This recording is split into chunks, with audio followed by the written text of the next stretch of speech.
Halo semuanya, back to GD Review. Jadi di video kali ini kita cuma mau bahas singkat aja mengenai satu monitor yang belum lama saya beli, yaitu MSI G274 QPF E2.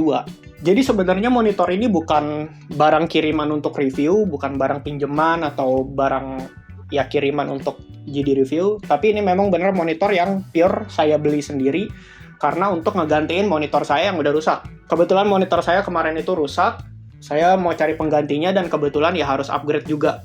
Jadi ada beberapa wishlist waktu saya mau ganti monitor, kriterianya adalah ukurannya sekitar 27 inch dan resolusinya at least 2K. Jadi kalau misalnya ukurannya kegedean tapi tetap Full HD kan nggak enak dilihat gitu. Terus white color gamut, sRGB minimal 100%. Kalau bisa udah support fitur HDR, refresh rate-nya juga minimal banget 120 Hz. Terus untuk stand kalau bisa juga udah full ergonomik, bisa swivel, tilt, dan lain sebagainya. Dan yang paling penting untuk price tag, saya cari yang di bawah kisaran 4 jutaan. Jadi akhirnya pilihan saya jatuh kepada MSI G274 QPF E2 ini. Karena ini barangnya masih baru banget, waktu itu saya juga dapat infonya dari rekan saya dan pas dicek, ternyata memang spesifikasinya itu memenuhi wishlist yang tadi udah saya sebutin.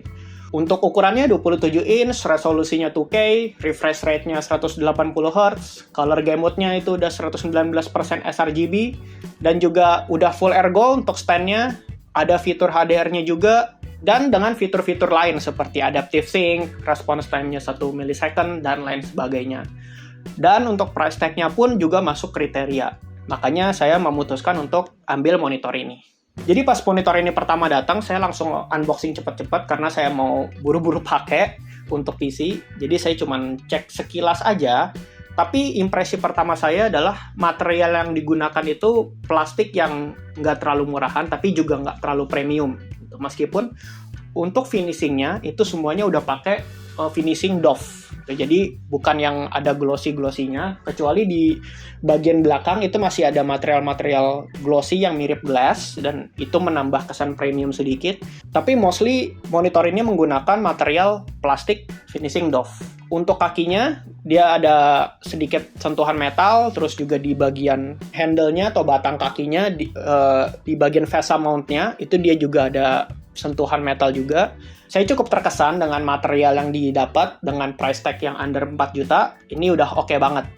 Kemudian untuk perakitan atau pemasangan, itu untuk DIY juga cukup gampang. Saya sebagai pemula atau orang yang jarang masang monitor, saya nggak perlu baca manualnya, itu saya langsung bisa pasang sendiri. Jadi easy to do, easy for DIY untuk kalian yang nggak pernah pasang monitor sekalipun. Jadi tinggal pasang handle-nya, pasang baut, terus juga untuk kakinya dipasang ke batang handle-nya, itu pun nggak usah pakai obeng, itu tinggal ada baut yang bisa diputar pakai jari.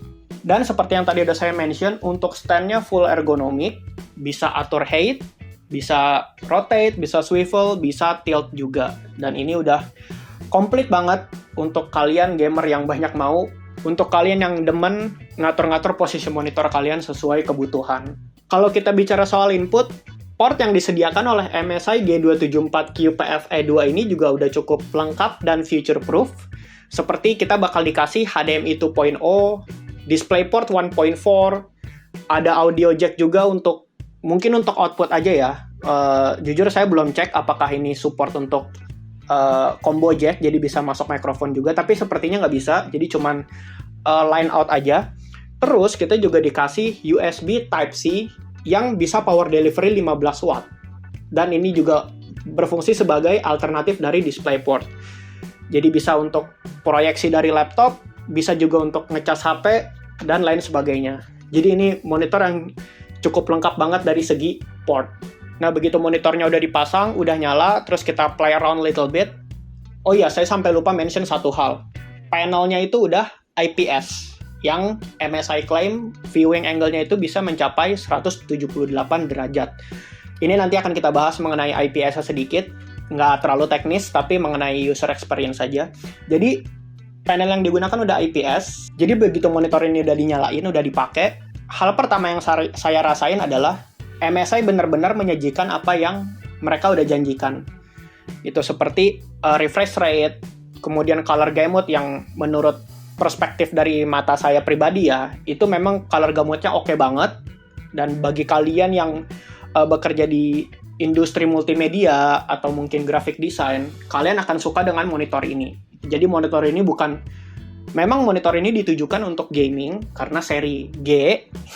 Tapi kalau misalnya kalian gamer sekaligus mungkin mahasiswa DKV atau kalian graphic design atau kalian video editor, kalian cocok banget pakai monitor ini. Apalagi refresh rate-nya yang tinggi. Kemudian color gamut-nya yang Adobe RGB dan DCI P3-nya juga udah cukup tinggi.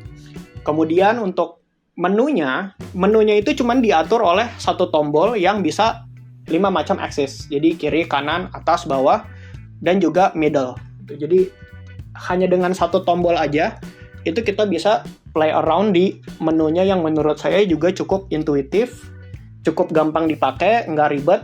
Intinya user friendly lah. Kalau misalnya kalian belum pernah pakai MSI, belum pernah pakai produknya MSI seperti saya, menu yang disajikan dan penggunaannya ini cukup oke. Jadi dari segi ease of use, saya suka banget dengan monitor ini. Mengenai color gamut udah, terus mengenai refresh rate juga 180 Hz, oke, itu 180 Hz memang standarnya ya. Jadi bukan di overclock atau di overdrive, standarnya bisa maksimal sampai 180 Hz dari settingan Windows-nya langsung. Kemudian kalau untuk HDR-nya sendiri, itu juga bisa langsung diaktifin dari Windows-nya. Tapi kalau misalnya kalian aktifin HDR, ada beberapa menu yang kalian nggak bisa custom lagi. Karena HDR itu kan udah, istilahnya kayak udah pakem untuk menghasilkan warna yang kontrasnya tinggi. Mereka udah punya settingan sendiri lah yang kita nggak bisa atur-atur untuk menyajikan warna yang paling baik. Tapi bagi kalian yang matanya cukup sensitif seperti saya, yang nggak bisa lihat layar yang terlalu terang, yang nggak bisa lihat layar terang lama-lama, jangan khawatir, brightness-nya bisa tetap diatur, tapi bukan melalui settingan monitornya. Saya tadinya mikir kalau misalnya HDR-nya dinyalain, kita nggak bisa setting brightness-nya sama sekali. Karena di menunya, jadi settingan brightness-nya itu bakal mati kalau misalnya kita nyalain HDR. Tapi ternyata settingan brightness-nya itu bisa disetting meskipun bukan melalui monitornya, tapi melalui settingan HDR di Windows-nya. Jadi akan ada slider untuk ngatur untuk SDR kontennya itu kita mau brightness-nya itu seberapa low. Tapi kalau misalnya kita lagi watch konten yang HDR, apakah itu game misalnya atau mungkin YouTube yang support HDR dan juga Netflix, itu dia otomatis bakal pakai brightness yang udah disetting untuk HDR. Jadi kalian tenang aja, brightness-nya bisa tetap diatur. Terus monitor ini juga udah support Adaptive Sync, baik itu untuk NVIDIA G-Sync atau AMD FreeSync. Saya sengaja matiin FreeSync-nya karena saya udah kebiasaan pakai V-Sync bawaan di game, tapi kalau misalnya kalian udah biasa pakai FreeSync atau pakai NVIDIA G-Sync, monitor ini support, kalian tenang aja. Oh ya, di monitor ini juga ada fitur-fitur lain yang udah cukup standar untuk monitor gaming, misalnya ada refresh rate display atau FPS display, terus juga ada night vision bahkan untuk kalau misalnya kalian main game yang gelap-gelapan itu bisa agak diterangin, kemudian juga ada crosshair untuk main game FPS, tapi menurut saya ya itu fitur-fitur yang istilahnya perks saja, atau bahkan kalau kalian seperti saya yang jarang pakai fitur kayak gituan, itu hanya gimmick aja sih. Jadi secara user experience, so far saya suka banget dengan monitor ini. Thank you untuk MSI udah menghadirkan seri gaming yang memenuhi semua wishlist saya. Tuh, dengan harga cuman 3799, HDR 2K 27 inch, color gamut oke, stand-nya full ergo dengan bahan yang gak murahan. Thank you banget, dan selama saya pakai kurang lebih hampir 3 minggu saya pakai monitor ini, saya secara overall puas lah. Tuh, dengan warna yang dihasilkan, dengan performance-nya, itu semua saya puas banget. Tapi, as usual, karena ini jadi review, kita juga akan bahas concerns dan complaints mengenai monitor ini.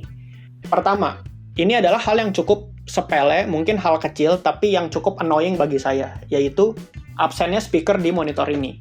Iya, MSI G274QPF ini nggak punya speaker aktif. Tuh. Jadi bagi user seperti saya, yang udah biasa pakai speaker aktif dari monitor karena nggak mau ribet, begitu saya beli monitor ini, saya juga harus beli speaker aktif. gitu. Saya harus beli speaker terpisah karena kalau pakai headset terus, saya bukan tipe user yang sering pakai headset, yang demen pakai headset lama-lama karena ribet. Jadi saya harus beli speaker aktif lagi untuk bisa pakai PC saya as usual.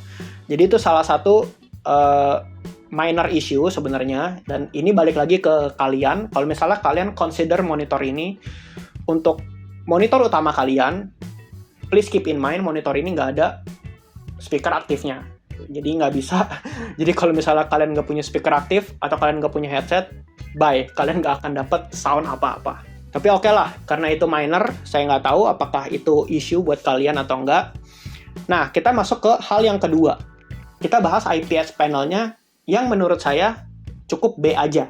Saya pikir IPS panelnya itu bakalan wah banget gitu, karena kan di marketingin sebagai wide view angle, terus juga kontrasnya oke banget. Tapi ternyata pas monitor ini datang, pas saya coba lihat dari kiri kanan atas bawah, tentu ini masih lebih baik dari VA. Tentu panelnya masih lebih baik dari VA, tapi nggak seimpresif yang saya expect gitu. Kalau misalnya kita lihat dari agak samping, oke, mungkin dari sini masih kelihatan ya kalau di kamera. Tapi kalau misalnya kita lihat secara langsung, itu udah agak ngeburem dikit gitu. Not bad, bukan IPS yang jelek, tapi bukan IPS yang impresif juga. Jadi ya kalian jangan ekspektasi tinggi-tinggi mengenai panel IPS di monitor ini. Tapi ini subjektif ya. Ini saya lagi bicara soal selera masing-masing. Saya lagi bicara soal subjektif. Kalau misalnya ada teman-teman yang mau komentar soal technical dan lain sebagainya, silahkan, boleh banget komen di bawah. Tapi untuk personal taste, menurut saya ini MSI G274 QPF ini IPS panelnya B aja. Dan gak cuman soal viewing angle, soal warna black yang dihasilkan, itu menurut saya juga yang gak wah-wah banget gitu. Monitor saya yang lama, yang rusak itu adalah panelnya VA gitu. Dan saya pindah ke IPS panel di MSI G274 QPF E2 ini, saya nggak ngerasa perbedaan yang cukup signifikan dalam reproduksi black color-nya. Jadi memang black-nya lebih baik, black-nya lebih rich dikit lah, apalagi karena bantuan HDR-nya. Tapi balik lagi menurut saya nggak sewah itu gitu. Apa mungkin ekspektasi saya yang terlalu tinggi, saya nggak tahu juga. Tapi untuk personal taste ya kurang lebih itu opinion yang bisa saya kasih ke teman-teman sekalian. Kemudian komplain nomor 3 dari monitor ini adalah posisi handle-nya yang nggak terlalu simetris dengan kakinya. Jadi dia terlalu ke belakang, bukan di tengah. Jadi kalau misalnya kalian pasang monitor ini atau kalian taruh monitor ini di meja yang agak licin, yang nggak keset lah gitu, yang kakinya kurang gigit, yang bikin kakinya kurang gigit, kalian coba swivel nih monitor, kalian putar layarnya, itu kakinya bakal ngikut. Kalau kalian taruh di meja yang, apalagi kalau permukaannya itu nggak rata, lebih parah lagi gitu. Jadi itu juga menurut saya minor. Toh sebagai gamer atau user yang biasa-biasa aja, saya yakin kita nggak bakal banyak puter-puter monitor, karena kalau misalnya kita perlu banyak puter-puter atau rotate monitor, itu mendingan kita pakai monitor ARM aja tuh yang udah langsung free moving gitu. Tapi kalau misalnya user yang kayak kita, yang cuman setting monitor sekali atau kadang-kadang doang untuk swivel atau rotate, harusnya ini nggak jadi masalah. Tapi itu yaitu concern saya mengenai kakinya yang terlalu tanam ke belakang. Jadi kalau misalnya kita swivel di permukaan yang agak licin, kakinya bakal ngikut. Nah, kemudian complaints yang keempat, yang terakhir, dan ini complaints yang cukup panjang dan agak pain in the ass menurut saya, adalah bright dots atau black dots yang sempat ada di monitor ini. Jadi ini cerita sedikit ya, waktu monitor ini pertama datang, kita pasang dan lain sebagainya, itu saya sempat lupa untuk ngecek keadaan pixelnya. Saya sempat lupa selama beberapa jam gitu, karena biasanya kan harusnya kalau monitor udah kita unboxing, udah kita pasang, itu kita langsung cek untuk keadaan pixelnya, itu aman semua apa enggak. Tapi saya udah keburu, waktu itu saya udah keburu terlena, udah ada monitor baru, udah siap dipakai buat tes gaming dan lain sebagainya, tes fitur-fiturnya. Pokoknya senang banget lah pas monitor ini datang gitu. Kemudian pas udah beberapa jam itu baru keinget, oh ya lupa cek keadaan pixelnya. Dan pas dicek keadaan pixelnya, itu ada beberapa bright dots dan black dots. Meskipun nggak banyak ya, tapi ada beberapa. Dan itu saya langsung komplain ke distributor. saya langsung komplain ke partner atau seller yang jual, ini bisa ditukar dulu nggak? Gitu. Karena ini selangnya baru beberapa jam kok setelah barangnya saya terima. Nah, untungnya partnernya atau sellernya kooperatif banget dan bisa menawarkan replacement. Mereka cuma minta, coba dong tolong fotoin atau videoin black dot saya itu posisinya di mana. Itu udah saya kasih semuanya, terus saya kirim balik ke mereka. Dan pada akhirnya mereka kirim balik ke saya dalam waktu 4 hari. 3 atau 4 hari gitu. Dengan monitor yang baru. Yang mereka klaim, mereka udah cek. Dan pas datang ke saya itu memang segelnya udah kebuka. Dan saya nggak masalah. Karena memang saya minta juga sebelum dikirim balik, tolong monitornya itu dicek lagi ya. Pastikan nggak ada black dots atau bright dots dan lain sebagainya gitu. Nggak apa-apa, segelnya buka aja. Yang penting jaminan dari partner atau seller ini memang barang baru. Oke. Dan mereka udah kirim ke saya yang pixelnya itu perfect semua. Mereka nggak ketemu black dots atau bright dots sama sekali. Oke, dan kemudian saya unboxing, saya pasang segala macam, dan pas saya cek, bener, pixelnya perfect semua, nggak ada black dots, nggak ada bright dots. Tapi, pas sekitar 3 hari, 4 hari saya pakai, dan kebetulan itu pas beberapa hari yang lalu itu saya pakai buat editing di InDesign, itu tahu-tahu nongol satu bright dots warna hijau yang sampai sekarang masih ada. Nanti kita kasih lihat di layar. Itu bright dots-nya masih ada di bagian agak tengah lagi. Tuh, itu bright dots yang mungkin bisa dibilang stuck pixel ya. Itu bukan dead pixel. Jadi tuh kayak stuck pixel yang dimana hijaunya itu nyala terus. Dan nyalanya itu tuh bener-bener di full brightness. Dan itu cukup ngeganggu. Itu banyak kelihatan di berbagai circumstances, di berbagai kondisi tuh kelihatan. Mau itu kita lagi gaming, apa kita lagi browsing, apalagi browsing yang dark mode ya, yang agak gray, yang agak hitam, itu hijaunya kelihatan banget. Beda cerita kalau misalnya kita lagi suasana browsing yang backgroundnya putih, nah itu masih aman, hijaunya nggak terlalu kelihatan. Dan saya udah coba berbagai software untuk ngebenerin stuck pixel seperti JScreen Fix dan lain sebagainya, yang mereka akan ngedisplay random pixel untuk mungkin nge-refresh pixelnya supaya yang stuck ini bakal mati. Sampai saya tinggalin sejam, saya coba berhari-hari, tapi itu masih stuck pixelnya masih ada. Tuh, dan stuck pixel ini bukan konstan ya. Anehnya itu dia cuman muncul pas monitornya udah nyala agak sekitar 2 menit atau 3 menit. Kalau misalnya dia baru nyala 5 detik 10 detik, itu bright dots-nya nggak nongol. Tuh. Dia nongolnya atau munculnya pas monitornya mungkin dalam tanda kutip udah agak panas. Sorry kalau ceritanya kelamaan, tapi itu adalah isu concern atau komplain saya ke MSI mengenai produk ini. Apakah ini karena masih first batch? Saya nggak tahu. Saya pengen replacement ke service center MSI-nya langsung juga. Katanya belum ada barang lagi, karena kan ini masih first batch, jadi second batch-nya itu katanya setelah Februari. Ya, jadi saya bakal tunggu sampai setelah Februari, dan saya nggak bisa kelamaan tanpa monitor, kelamaan nggak pakai PC, karena buat kerja dan lain sebagainya. Jadi saya harus betah-betahin dulu dengan bright dots ini sampai akhir Februari. Nah, saya juga pengen minta pendapat teman-teman, apakah teman-teman udah ada yang beli juga MSI G274 QPF E2 ini, dan apakah kondisinya perfect, apakah ada dead pixel, ada bright dots, dan lain sebagainya. Please banget komen di bawah dan sharing supaya kita bisa sama-sama tahu apakah ini memang barang first batch yang cukup banyak defect-nya, apakah ini saya doang yang kena, apakah ada teman-teman lain juga gitu. Jadi itu tadi 4 concern utama dari MSI G274 QPF E2 ini.